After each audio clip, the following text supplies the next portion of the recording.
So I recently rewatched Kelly Reichardt's 2008 movie Wendy and Lucy, and here's my brief review of that movie. It tells the story of Wendy and Lucy, Wendy being a woman who is living out of her car, traveling from Indiana all the way to Alaska in hopes of a better job opportunity, maybe some stability financially for herself and for Lucy, who lives with her, is traveling with her, Lucy being her dog. And it's about what happens when they stop in Portland, Oregon, and how some things don't exactly go according to plan in that city. I find Kelly Reichardt's movies to be very quietly powerful. They have a very grounded atmosphere to them and a unique emotional tenderness.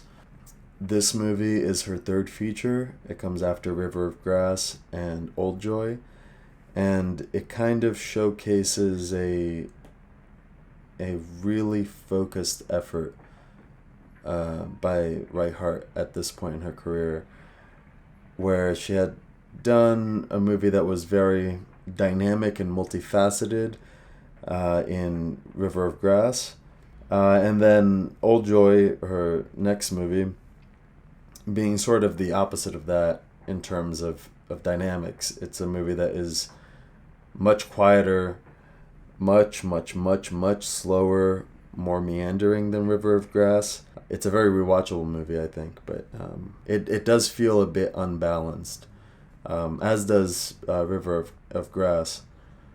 Whereas Wendy and Lucy, on the other hand, feels like a very balanced both of these previous features. The more dynamic, plot-driven River of Grass, and the more meandering, subtle, atmospheric Old Joy. In Wendy and Lucy, the emotional arc of the protagonist and the progression of events in the plot in a more typical three-act structure sense of things is very sharply linked, which makes for a very effective story. So as far as the story goes, this movie it never fails to move me, even though it is a very simple story. There isn't that much that happens. There are long gaps and spaces in the movie where we kind of lounge in the atmosphere of what's going on at a given moment. There is no music at all the entire film, which heightens that sense of reality, I guess, that the movie has throughout. As precisely constructed as the plot is, where there are different points of tension and difficulty that Wendy experiences throughout the narrative. Wendy's lack of money leads to the situation at the store, which leads to her searching for Lucy. The real heart is in the actors and in the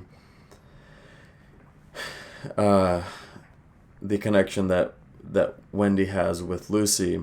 Lucy being a representation of many things, a reflection of many things in this world that the movie portrays, with this very real world that the movie represents. Michelle Williams' acting is completely mesmerizing in a way that is totally in line with the reality of the situations that her character would have experienced. For example, her reactions to when she gets caught shoplifting say a lot about her previous experiences, where one might watch that scene and think, why doesn't she yell, or why doesn't she react differently?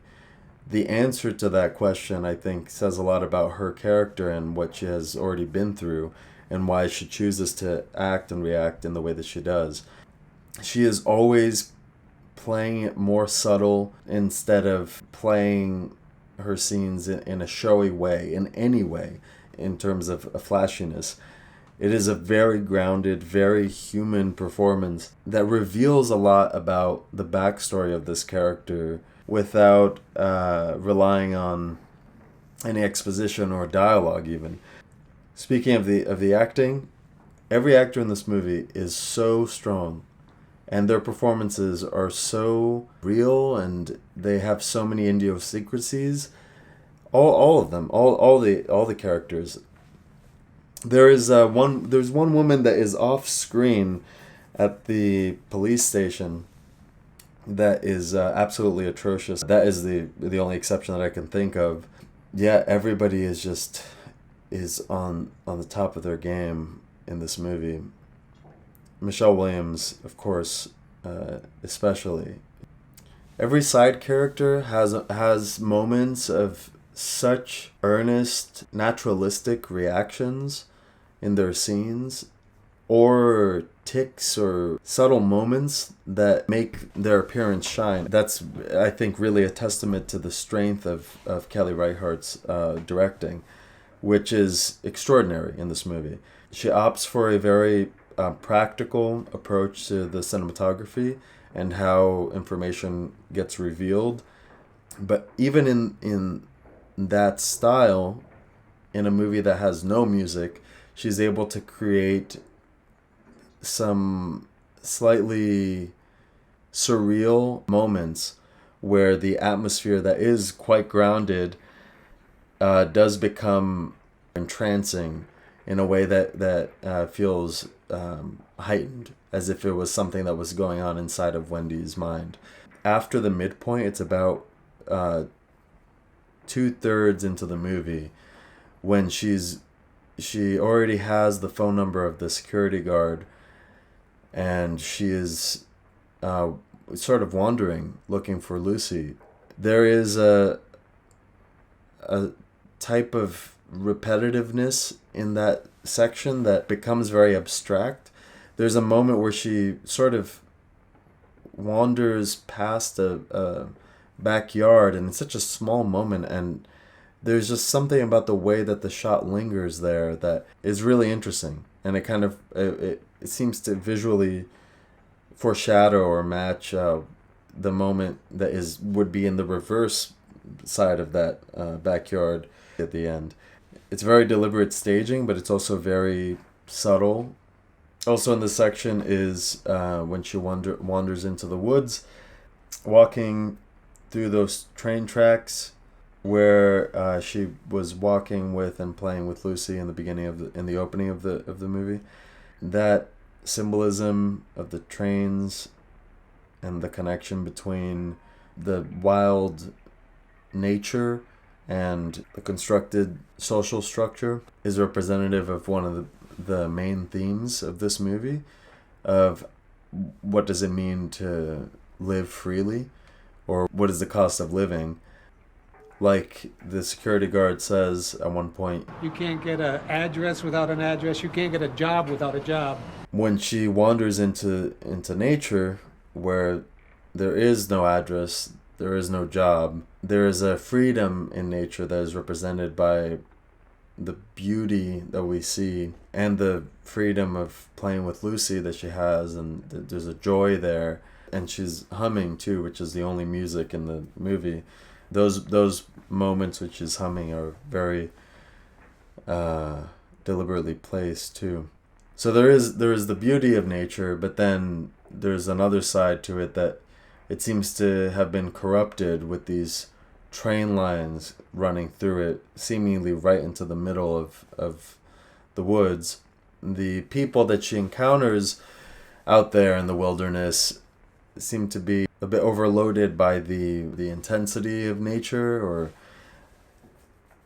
I'm not sure how to word it, because it brings up more questions than answers. Reichardt certainly positions the people that Wendy meets out there in the woods to be unstable, but she doesn't frame them as necessarily bad people in the first encounter that Wendy has out there in the woods. The second encounter towards the end of the movie is definitely a negative one, but it's not really clear what she's trying to say there, other than there is no escape. We all have to deal with each other. We all have to deal with the wildness of nature and organized society as well. There's so many good scenes, and so many scenes that just make me feel totally in awe of how this movie is directed.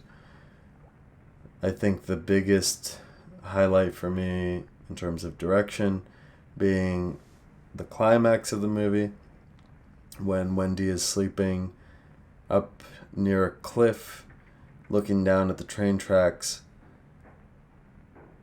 and a person creeps up on her and throws her things around and sort of starts to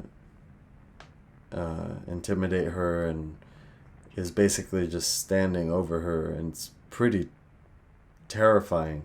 That's another thing about this movie, is that because it is such a quiet, subtle movie, the moments where more intense things happen, or slightly bigger reactions happen on the part of Wendy, they're like earthquakes in the experience. That climax for me being one of the more intense moments. But yeah, the way that Michelle Williams' eyes look in that scene is completely unique.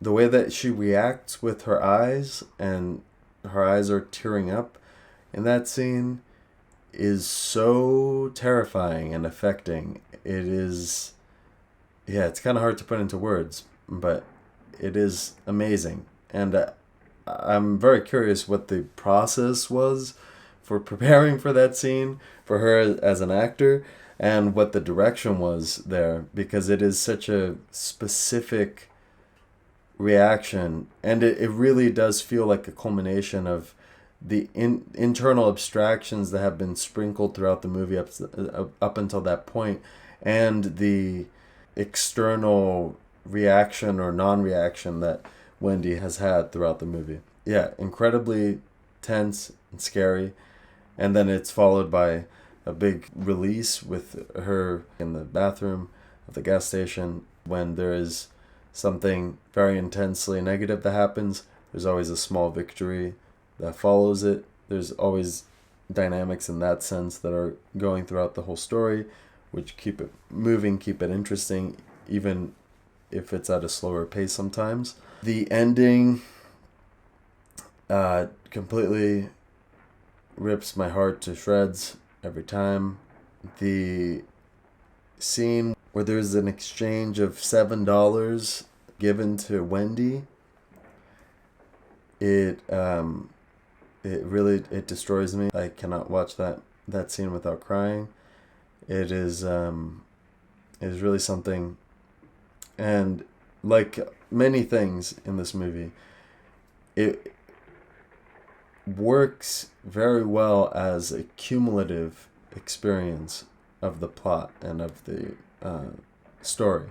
At that point, all the questions that have already been brought up about society and about how people care for one another, and about hopefulness or hopelessness, those questions are at a very intense point. Even if one is watching it without being consciously thinking of those things, the groundwork has been laid out very well in those terms. That's part of why that scene always gets me. And of course that also leads to the end, which is devastating, and it leaves a lot to think about.